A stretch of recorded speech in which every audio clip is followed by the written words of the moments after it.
আজ জঙ্কুক আর তের বিয়ে হয়েছে। এই বিয়েটা ঘরোয়াভাবে সম্পূর্ণ করেছে তাদের পরিবার। আত্মীয় স্বজন কাউকে জানানো হয়নি, কারণ মেয়ের বয়সটা একটু বেশি। জঙ্কুকের বাবা মা প্রথমে বিয়েতে রাজি হয়নি, পরে জঙ্কুকের জোরাজুরিতে বাধ্য হয় রাজি হতে। তে বিয়ের আগে জঙ্কুককে ভালো করে চিনত না, কিন্তু জঙ্কুক থেকে চিনত। তে এই বিয়েতে রাজি হতে চায়নি, তার মায়ের জন্য রাজি হতে হয়েছে। কারণ তে যদি জঙ্কুককে বিয়ে না করে, তাহলে তার বাবা সুবিনকে নাকি ডিভোর্স দিয়ে দেবে ইয়নজুন। তাই বাবা মায়ের সম্পর্ক বাঁচানোর জন্য 21 বছরের ছেলেকে বিয়ে করতে বাধ্য হয়েছে তে। এবার চলো বিয়ে হওয়ার পর কি হচ্ছে দেখে আসি। তে আর জঙ্কুক ড্রয়িং রুমের সোফায় পাশাপাশি বসে আছে। তাদের সামনে নাচ গান করছে একদল মেয়ে। জঙ্কুক তের সাথে কথা বলার জন্য বারবার তেকে ইশারায় ডাকছে, কিন্তু তে জঙ্কুকের ইশারা বুঝতে পারেনি, কারণ সে নাচ দেখায় ব্যস্ত। জঙ্কুক আর কোনো উপায় না পেয়ে তে লেহেঙ্গা ধরে টান মারে। কি হয়েছে, এরকম করছো কেন? বউ, আমার না পেয়েছে, একটু চলুন না আমার সাথে। তো এটা আমাকে বলছো কেন? তোমার মাকে বলো। বিয়ে না করলে মাকেই বলতাম। তাছাড়া এসব লজ্জার ব্যাপার, মাকে বলাটা ঠিক হবে না। আপনি চলুন, বেশিক্ষণ লাগবে না, শুধু 5 মিনিট। কেউ বুঝতেই পারবে না আমরা যে এখানে ছিলাম না। যাবো আর আসবো। শাশুড়ি মা, কি হয়েছে বলো। শাশুড়ি মা, আপনার ছেলের নাকি পেয়েছে, একটু ওয়াশরুমে নিয়ে যাবেন। মানে কি? পটি। তের কথা শুনে বাড়িতে আসা মেহমানরা হাসাহাসি শুরু করে। এই থামো সবাই, এত হাসাহাসির কি আছে? আর তে, তোমাকে বলি, আমার খোকা এখন তোমার স্বামী, তার সম্মান মানে তোমার সম্মান, সেটা ভুলে গেছো? দুঃখিত শাশুড়ি মা। আয় বাবা, আমি নিয়ে যাচ্ছি। কোথায় নিয়ে যাবে? কেন, ওয়াশরুমে? তুই না বললি পটি পেয়েছে? চল, আমি দাঁড়িয়ে থাকবো, তোর ভয় লাগবে না। মা, আমার তো পটি পাইনি, অন্য কিছু পেয়েছে। কি করে যে বোঝাই? হিসু পেয়েছে? সমস্যা নেই তো, আমি দাঁড়াবো, চল। না মা, আমার হিসু বা পটি কোনোটাই পাইনি। তাহলে কি পেয়েছে? তুমি বুঝবে না কি পেয়েছে। রান্নাঘর থেকে পোড়া পোড়া গন্ধ আসছে। তাড়াতাড়ি যাও, না হলে তোমার সংসার পুরো ছাই হয়ে যাবে। আচ্ছা বাবা, আমি গেলাম। কিছু লাগলে অবশ্যই ডাকবি। আচ্ছা, ডাকবো, তুমি এখন যেতে পারো। জিন চলে যাওয়ার পর জঙ্কুক থেকে আবার ইশারায় ডাকে। কিছু বলবে? চলুন না, রুমে যাই, অনেক রাত হয়ে গেছে। এখনো তেমন রাত হয়নি, সব নিয়ম শেষে বড়দের দোয়া নিয়ে তারপরে রুমে যাবো, এর আগে না। কখন যে শেষ হবে এই নিয়ম, আমার আর ভালো লাগছে না। সব নিয়ম কানুন শেষ হওয়ার পর থেকে জঙ্কুকের রুমে রেখে আসা হয়। এই চুপড়ি, আমার ঘুমটু শোনা তোর থেকে ছোট, তাই লজ্জায় তোকে কিছু বলতে চাইবে না। তুই যদি লজ্জা না বলতে পারিস, তাহলে কিন্তু আমার দ্বিতীয় ঘুমটু শোনা আসবে না, বুঝতে পেরেছিস? আমি যাই, গিয়ে ঘুমটুকে পাঠাই। রোজি বের হয়ে দেখে জঙ্কুক উপরে উঠছে। হ্যাঁ গো ঘুমটু শোনা, তুমি যেমনটা বলেছো ঠিক তেমনটাই বলেছি। উনি কি বলেছে? আমি বলবো কেন, তুমি নিজে গিয়ে জেনে নাও, যাও। জঙ্কুক রুমে এসে দেখে তে বড় একটা ঘোমটা দিয়ে খাটের উপরে বসে আছে। জঙ্কুক দরজাটা লাগিয়ে রুমের ভিতরে পায়চারি করছে। সে বুঝতে পারছে না তের সাথে প্রথমে কি বলে কথা শুরু করবে। তে বিষয়টা খেয়াল করে, কিন্তু কিছু বলে না, চুপ করে বসে আছে। হঠাৎ করে জঙ্কুক পায়চারি বন্ধ করে খাটের সামনে এসে দাঁড়িয়ে বলে, আজকে রাতে যে আপনি আমার সাথে থাকবেন, এটা আপনার বাবা মা জানে? না, জানে না, আপনি গিয়ে জানিয়ে দিয়ে আসুন। আপনি আমাকে তুমি করে বললে আমার ভালো লাগে। তোমার নামটা যেন কি? জঙ্কুক আমার নাম। আমাকে একটা কথা বলো তো, তোমার থেকে বয়সে বড় জানার পরেও আমাকে বিয়ে করলে কেন? আমি আপনাকে ভালোবাসি, আর ভালোবাসায় বয়স কোনো ম্যাটার না। বাবা, তুমি তো দেখছি ভালোবাসাও বুঝো। আপনার কি মনে হয় আমি অবুঝ বালক? শোনেন, আমার বয়স 21, সবই বুঝি, শুধু শুধু খাইনি সুজি। কিন্তু তুমি তো আমার কাছে অবুঝ বালক। ভাবছি আজকে থেকে তোমাকে আমি পিচ্চি বলে ডাকবো, কি বলো? আপনি আমাকে কেন পিচ্চি বলবেন? আমি পিচ্চি নাকি? তাহলে তুমি কি? আমি আপনার রোমান্টিক জামাই জঙ্কুক। বাবা গো বাবা, তাই নাকি? আচ্ছা বলো তো, রোমান্টিক জামাই মানে কি? কাছে আসুন, বুঝিয়ে দেই। থাক, আমাকে বোঝাতে হবে না, দেখি। হ্যাঁ দেখুন না, যেভাবে মন চায় সেভাবেই দেখুন। আপনার দেখা শেষ হলে আমিও দেখবো আপনাকে। ছি ছি ছি, কি বলো এসব? আমি তোমাকে সামনে থেকে সরতে বলেছি, সরো। কোথায় যাবেন এত রাতে? আমি ওয়াশরুমে যাব। কেন? কি আজব, মানুষ ওয়াশরুমে কেন যায়? আমিও যাব। তুমি যাবে মানে? কোথায় এসে পড়লাম রে বাবা, প্রাইভেসি বলতে কিছু নেই। ওয়াশরুমে মানুষ কি করতে যায় জানো না? না মানে আমি জানতে চেয়েছি আপনি কি কাপড় পাল্টাতে যাচ্ছেন? সেটা তুমি জেনে কি করবে? ধুর, আপনার সাথে আমার বনে না। না বললে ডিভোর্স দিয়ে দাও। সেই চিন্তা করে লাভ নেই বউ, আপনি আমার শখের বেডি, অনেক কষ্ট করে পেয়েছি, এত সহজে ছেড়ে দেব নাকি? এখন যাই। আপনি এত যাই যাই করেন কেন? আমি কাপড় পাল্টাবো না? এটা পরেই ঘুমাবো নাকি? আমি শাড়ি পরিয়ে দিই আপনাকে। খবরদার, এসব চিন্তা মাথায় আনবে না বলে দিলাম। নিজে লুঙ্গির গিট ঠিক মতো দিতে পারে কিনা তার কোনো খেয়াল নেই, এসেছে আমাকে শাড়ি পরিয়ে দিতে। ও বউ, আমার অনেক অনেক দিনের শখ। শখের কথা সিনিয়রকে বিয়ে করার আগে মনে ছিল না? আমি এসব নিব্বা নিব্বি গিরিতে নেই। রাগ করেছি আমি। সে একটা শাড়ি নিয়ে ওয়াশরুমে চলে গেল। আর জঙ্কুক মন খারাপ করে বসে আছে। কিছুক্ষণ পর তে ওয়াশরুম থেকে বেরিয়ে আসলো। জঙ্কুক এর দিকে এক পলক তাকিয়ে পিছন ফিরে বসেছে। তেও খেয়াল করে জঙ্কুক মন খারাপ করেছে, কিন্তু তে এটাকে তেমন গুরুত্ব দেয়নি। ভিজা চুলগুলো মুছতে মুছতে খাটে এসে বসে। এরপর ইচ্ছে করে চুলের পানিগুলো জোরে জোরে ছাড়তে শুরু করে। চুলের পানি জঙ্কুকের গায়ে বারবার ছিটকে আসছে। জঙ্কুকের পাঞ্জাবির অর্ধেক অংশ ভিজে গেছে, কিন্তু তাও কিছু বলছে না। তে জঙ্কুকে রাগানোর জন্য এতক্ষণ চুল দিয়ে বিরক্ত করেছিল। তবে জঙ্কুকের এমন বেখেয়ালি ভাব দেখে তে বলে ওঠে, কি সমস্যা তোমার? মুখটাকে ভার করে রেখেছো কেন? জঙ্কুক কিছু বলছে না, চুপচাপ ফোন চালাচ্ছে। তে জঙ্কুকের কাছ থেকে ফোনটা নিয়ে যায়। জঙ্কুক কিছু বলতে গিয়েও কিছু বলে না। বিছানা থেকে উঠে চলে যেতে নিলে তে পিছন থেকে পাঞ্জাবি ধরে টান মারে, যার কারণে পাঞ্জাবির পিছন দিক ছিঁড়ে যায়। এবার জঙ্কুক আর চুপ থাকতে পারলো না। পিছন ফিরে তেকে বলল, এখন শান্তি লাগছে তো আপনার? ছিঁড়ে গেছে পাঞ্জাবি। এত কম দামি পাঞ্জাবি কিনলে তো ছিঁড়বেই। আমার বাবা বিয়েতে যে পাঞ্জাবিটা দিয়েছিল সেটা কোথায়? ওটা গ্র্যানি পরতে দেয়নি। তাই বলে এমন একটা পাঞ্জাবি পরবে? শুনুন, আমার পাঞ্জাবি একদম নতুন। আপনার হাতে শক্তি বেশি, এত জোরে টান মারলে তো ছিঁড়বেই। তোমার জন্যই তো ছিঁড়লো। টান মেরেছি তুমি কাছে না এসে যেতে নিলে দেখেই তো ছিঁড়লো। সামান্য একটা পাঞ্জাবির জন্য তুমি আমার সাথে ঝগড়া করছো? ঝগড়ুটে ছেলে কোথাকার। হঠাৎই দরজায় কেউ নক করে। জঙ্কুক গিয়ে দরজা খুলতেই সব কাজিনদের দিয়ে ঘর ভরে যায়। সবাই জঙ্কুকের অবস্থা দেখে মজা নিতে থাকে। কিরে নিব্বা, তোরে তো দেখতেছি খুব খারাপ অবস্থা করে দিছে তোর বউয়ে। এর লেগেই বড় ভাইয়ে বিয়ে করি না, বুঝছস? বউ জিনিসটা বহুত খারাপ। শোনেন রসহীন বিয়ে, আপনার মতো রসকস ছাড়া মানুষদের কাছে বউ জিনিস খারাপই মনে হবে। সুন্দরী বিয়াইন, আপনি আমার রসহীন কইতে পারলেন? বোনটা তো অনেক কষ্ট পাইছি, অনেক। অনেক কষ্ট পেলে তো মানুষ মরে যায়, আপনি তো দেখি বেঁচে আছেন। কিন্তু ভাইয়া, আমরাও তো বিয়ে করলাম, কই আমাদের বউরা তো পাঞ্জাবি ছিঁড়তে পারলো না। জঙ্কুক ভাইয়া তোমারটা ছিল কি করে? আরে দুলা ভাই, আপনি যা ভাবছেন সেরকম কিছু না। কিছু না মানে তুমি কি অস্বীকার করতে পারবে তোমার পাঞ্জাবি আমি ছিঁড়িনি? ওইসে থাক, আর ঝগড়াঝাটি লাগবে না। নতুন বিয়ে হইছে, মাইনসে হলে খারাপ কইব। তোরা আবার এখন আসতে গেলি কেন? ও মাই গড জঙ্কুক জি, আমরা এসে কি তোমার বিপদে ফেলে দিলাম নাকি? হ্যাঁ ফেলেছিস। এখন তোরা সবাই বের হ রুম থেকে। না দুলা ভাই, আজকে যাব না। আজ সারা রাত আমরা এখানে আড্ডা দিব। না না, এসব করা যাবে না। আমি প্রথমবার বিয়ে করেছি, সুগা ভাই একটু বুঝো। আরে মগা, তোরা তো সারা জীবন এক লগেই থাকবি। আমরা তো সারা জীবন তোর লগে থাকতাম না, এমন তো হইতে পারে। তোর বউয়ের বান্ধবী জিবিন না কিবিন কি জানি আছে না, ওই তো আঙ্গু মাঝে কালকে নাও থাকতে পারে। মরা বছর কথা কন যায়? আমি কেন কালকে মরতে যাব? মরলে আপনি মরবেন, যাওরা বিলাই কথা। আরে বিয়াইন, রাগেন কেরে? আমি তো এই মগের খালি বুঝাইলাম, আর কিছু না। বুঝানোর ধরন পাল্টান, পুনা বিলাই একটা। আচ্ছা ঠিক আছে, আমি তোমাদের রাত 1টা পর্যন্ত সময় দিলাম। এরপর আমার রুম খালি চাই। মাত্র একটা? কি রেতে এখনো চুপ করে আছিস কেন? বিয়ের আগে তো কত বলতি তোর বাসরের দিন আমার সাথে রাখবি। এখন দেখি তোর মুখে কোনো কথাই নেই। এটা তো আর আমার রুম না, যার রুম সে যদি অ্যালাউ না করে আমার কি করার আছে বল? আমার সাথে বেইমানি করলি বান্ধবী, মনে রাখবো। আচ্ছা যা, আরো 1 ঘন্টা বাড়িয়ে দিলাম, 2টা বাজলে চলে যাবো। এই কি বলো? না মানে কি বলেন? ওরা 2টা পর্যন্ত এখানে থাকবে? হ্যাঁ, কোনো সমস্যা? না সমস্যা নেই, তবে একটা শর্ত আছে। কি শর্ত? যদি আপনি আমাকে শাড়ি পরাতে দেন। তোর এই স্বপ্ন কখনো সত্যি করতে পারবি না পিচ্চি কোথাকার। আচ্ছা আমি রাজি। মনে থাকে যেন। এরপর সবাই আড্ডা দেওয়া শেষ করে যে যার মতো বের হয়ে যায়। যখন দরজা লাগিয়ে একটা লুঙ্গি নিয়ে ওয়াশরুমে চলে যায়। আর এই সুযোগে তে জিমিনকে মেসেজ দিয়ে কিছু একটা বলে ফোন বন্ধ করে ফেলে। শর্টের কথা মনে আছে তো আপনার? এত আপনি আপনি করো না তো, আমি এত বুড়ি না। যারা আমার সমবয়সী তাদেরকে আমি তুমি করে বলি, আপনি তো আর। আবারও আপনি বলছো, আমার কিন্তু রাগ উঠে যাবে।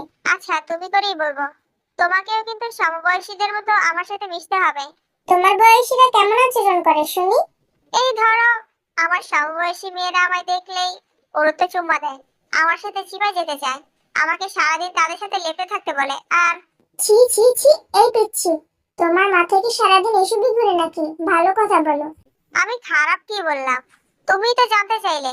তুমি কি ওদের সাথে চিপায় যাও? না, তবে তুমি যদি চিপার কাজটা। চুপ করো, ছি। তুমি যতই আমাকে অন্যমনস্ক করে রাখো না কেন, আমি কিন্তু আমার শর্ত পূরণ করেই ছাড়বো। বলি জঙ্কুককে শাড়ির আঁচল ধরে টানাটানি করতে থাকে। হঠাৎই দরজার শব্দ হয়, তবে জংকুক দরজা খুলতে যায় না। সে তো তার শাড়ির আঁচল নিয়ে ব্যস্ত হয়ে আছে। তেও এক চুল পরিমাণ ছাড় দিচ্ছে না, সমস্ত শক্তি দিয়ে আঁচল সামলাচ্ছে। এদিকে জিমিন জোরে জোরে দরজায় নক করতে থাকে।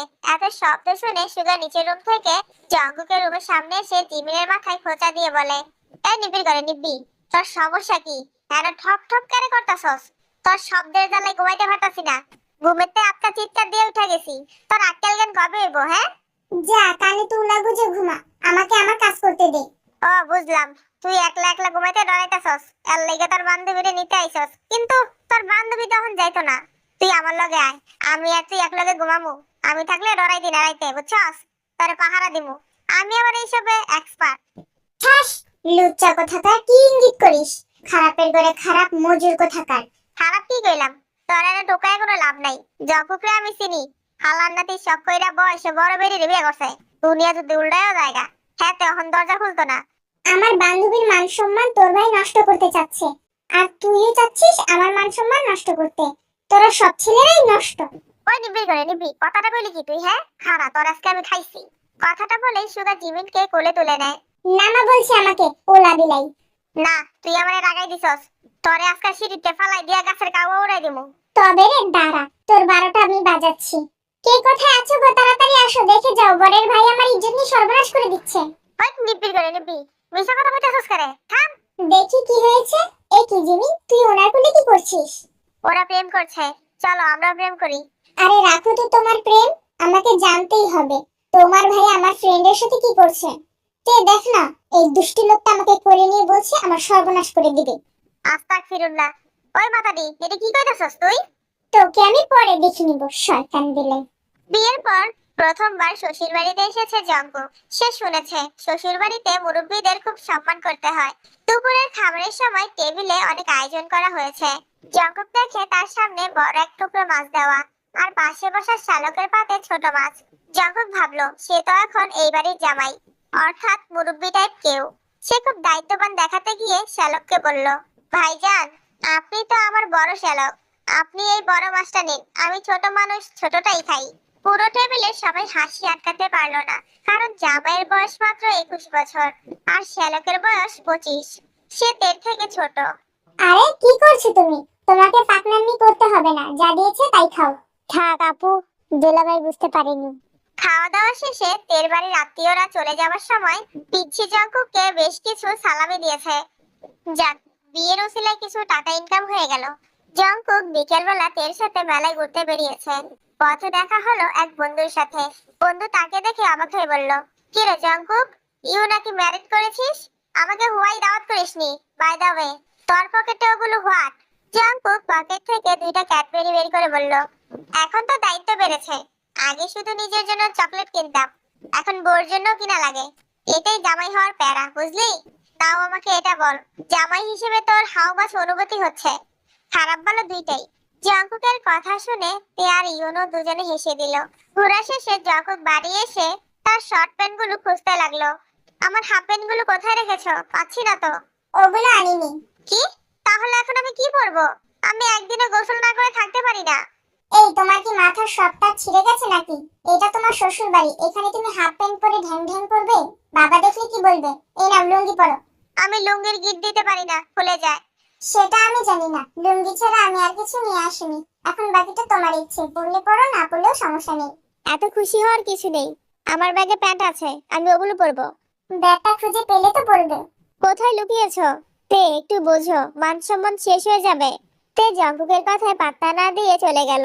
বেচারা জঙ্কুক আর কোনো উপায় না পেয়ে লুঙ্গিটাকেই কোনো মতে পেঁচিয়ে পরে নিল। জঙ্কুকের অভ্যাস হাফ প্যান্ট পরে ঘুরে বেড়ানো। সে এসব লুঙ্গি টুঙ্গি জীবনেও পরেনি, তাই ভালো করে জানেও না লুঙ্গি কিভাবে সামলাতে হয়। ড্রয়িং রুমে সবাই গল্প করতে বসেছে।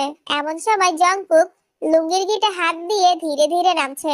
এটা দেখে তের নানি জিজ্ঞেস করলো, ও না জামাই, তুমি এত ধীরে ধীরে নামছো কেন? তোমার নাম কি?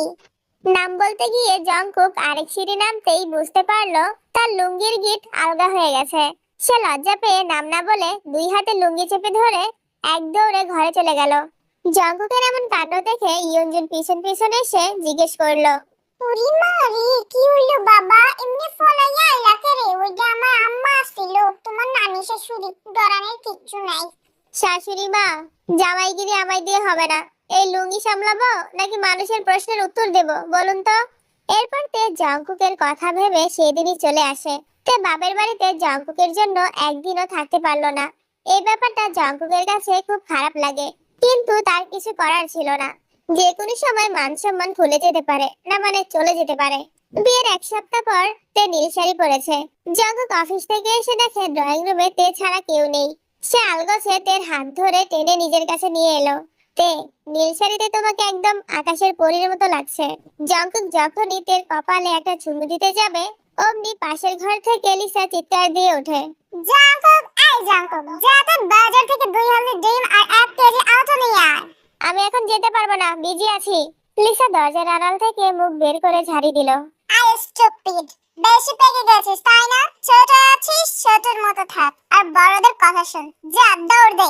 তে মুখ টিপে হাসতে হাসতে রান্নাঘরে চলে গেল। জঙ্কুকের রোমান্স ডিমের মতোই ভেঙে চুরমার হয়ে গেল। রাতে খাওয়ার টেবিলে শুরু হলো আরেক ঝামেলা। জঙ্কুকের পাশে তার বাবা মা বসেছে। এক কথায় বলা যায় ঝগড়ুটে জুটি। আমার চশমাটা কোথায় রেখেছে জিনার? কি বলতে চাইছো না বউ? তোমার ওই চশমাটা আমি খেয়ে ফেলেছি? তোমার স্বভাবই তো হাত সাফ করা। গতবার আমার মানি ব্যাগটা যেভাবে লুকিয়েছিলে। এই বুইড়া, কি বললি? আমি চোর? আজই আমি বাবার বাড়িতে চলে যাব। জঙ্কুক ভাবলো এই ফাঁকে তের পায়ের উপর পা রেখে একটু ইশারা করবে। যে ভাবা সেই কাজ। জঙ্কুক টেবিলের নিচ দিয়ে তের পা মনে করে একজনের পায়ে চাপ দিল। অমনি কাই বিকট চিৎকার দিয়ে উঠলো। জঙ্কুক থতমত খেয়ে বলল, কি হয়েছে দুলাভাই? মনে হয় টেবিলের নিচে বিড়াল ঢুকেছে। কামড় দিল নাকি চিমটি দিল বুঝতে পারলাম না। তে মুখ নিচু করে হাসতে হাসতে শেষ। গভীর রাত, চারদিক নিস্তব্ধ। জঙ্কুক ভাবলো এবার আর কেউ তার রোমান্সে বাধা দিতে পারবে না। সে তের পাশে বসে তের চুলে বিলি কেটে বলল, তে, তুমি কি জানো তোমার চোখে তাকালে আমার সব দুঃখ ভুলে যাই। তাই নাকি পিচ্ছি জামাই? জঙ্কুক তের ঠোঁটের কাছে মুখ নিতেই হঠাৎই পাশের দেয়াল থেকে ধরাম ধরাম আওয়াজ আসলো। সাথে নামজোড়ার জিনের সে বিখ্যাত ঝগড়া। এই নামু, এখনই ফ্যান বন্ধ করো, আমার ঠান্ডা লাগছে। না, আমি বন্ধ করব না। এই গরমে ফ্যান বন্ধ করলে আমি তো হার্ট অ্যাটাক করব। তে অট্ট হেসে জঙ্কুককে ধাক্কা দিয়ে সরিয়ে বলল, যাও, শ্বশুর শাশুড়ির ঝগড়া আগে থামিয়ে আসো। জঙ্কুক বিছানায় ধপাস করে শুয়ে উপরে ফ্যানের দিকে তাকিয়ে বিড়বিড় করলো, ধুর, ভালো লাগে না। আমার কপালে কি কোনোদিন 1 মিনিট শান্তিতে রোমান্স জুটবে না? তের বাড়ি থেকে কল আসে। তার চাচার মেয়ের নাকি নতুন বিয়ে হয়েছে, তাই তের জামাইকে ওদের সাথে পরিচয় করিয়ে দিবে। সেজন্য তের শ্বশুর বাড়ির ফুল ফ্যামিলিকে দাওয়াত দেওয়া হয়। কিন্তু নামজনের আর্জেন্ট কাজ থাকায় তারা যেতে পারছে না। তাই গার্ডিয়ান হিসেবে সুগাকে পাঠানো হয়েছে। সুগা তার বন্ধুর গ্রামের বাড়িতে ঘুরতে যাবে, তাই সে জঙ্কুকার থেকে আগে পাঠিয়ে দেয়। তোমাদের বলে রাখি, জিমিন আর তে একই বাড়িতে থাকে, কারণ জিমিনের মা বাবা বিদেশ থাকে। সুগা বন্ধুর বাড়ি থেকে ফেরার সময় মাঝ রাস্তায় তাদের গাড়ির চাকা পাংচার হয়ে যায়। বাকি রাস্তা হেঁটেই যাচ্ছিল। পাশ দিয়ে জিমিনকে যেতে দেখে সুগা বলল, বেয়ান, মেকআপ কি আজ কেজির দরে কিনছেন নাকি? মুখের মধ্যে তো দেখতেছি আস্তা ময়দার বস্তা তুলে রাখছেন। মেকআপের গন্ধে তো আটতেই পারতাছি না। আরে সুগা সাহেব যে, এমন একটা ভাব নিয়ে হাঁটছেন যেন আপনি এই গ্রামের জামাই। আর টাইটা যে পড়েছেন, মনে হচ্ছে আপনাকে কেউ ফাঁসি দিতে নিয়ে যাচ্ছে। এভাবে কেন পড়েছেন? আরে বেয়াই, তাই তো একটা স্টাইল। আমি তো আর আপনার মতো পাউডার মেকআপ বুঝ সাজি নেই। এই লন, অনেকক্ষণ ধরে তো বকবক করলেন, একটু শরবত খান। সুগা জিমিনের হাতে একটা বোতল ধরিয়ে দিল। জিমিন বোতলটা সুগার দিকে ঢিল মেরে বলে, আপনাকে বিশ্বাস নেই। এটার ভিতরে কি নাকি মিশিয়ে রেখেছেন বলা তো যায় না। আরে না না, এটা মধু মিশাইনা শরবত। কলিজা আর মন দুইটাই ঠান্ডা হইব। আপনি সবসময় তিতা কথা কন, তাই ভাবলাম একটু মিষ্টি স্বাদ দিয়া ব্যালেন্স করি। আমি তিতা কথা বলি? ঠিক আছে, আপনাকে দেখে নিব পরে। যাচ্ছেন তো আমার বান্ধবীর বাসাতে? আরে ভাই, তুমি এখন আসলে? কখন থেকে ওয়েট করছি আমি। কিরে পিচ্ছি জামাই, তুই তো দেখি লুঙ্গি পরছস। কিরে, ঘটনা কি? ভাই আর বলো না, এখানে আসলেই তো লুঙ্গি পরতে বাধ্য করে। যাই হোক, তুমি আসো। এরপর সুগাকে নিয়ে জঙ্কুক তার শ্বশুর বাড়িতে গেল। জিমিন সুগাকে দেখতে পেয়ে রহস্যময়ভাবে হাসলো। এই নিব্বিড় করে এমনি আসে কেরে? না জানি কি একাম করছে। সাবধানে থাকুন লাগবো। খাবার টেবিলে সুগা যখন আইস করে কাচ্চি বিরিয়ানি মুখে দিতে যাবে, জিমিন এক বাটি চাটনি নিয়ে হাজির হলো। বিআই সাহেব, এই নিন আপনার জন্য স্পেশাল ঘরোয়া চাটনি। এটা না খেলে বিরিয়ানির আসল স্বাদই পাবেন না। এটার মধ্যে আবার কোনো কারসাজি নেই তো? ছি, আমি কি আপনার মতো নাকি যে কারসাজি করব? এই যে আমি খেয়ে দেখাচ্ছি। জিমিন আলতো করে চামচ থেকে একটু খেয়ে দেখালো। সুগা আশ্বস্ত হয়ে এক চামচ চাটনি মুখে দিল। 5 সেকেন্ড যেতে না যেতেই সুগার মুখ লাল টমেটোর মতো হয়ে গেল। ওই নিব্বির করে নিব্বি, এটা কি মরিচ নাকি আর কিছু? ওটা হলো সাতমুখী নাগামরিচ বাটা। আপনি তো পচাতে ওস্তাদ, এখন একটু ঝালের ঝটকায় ডান্স করুন।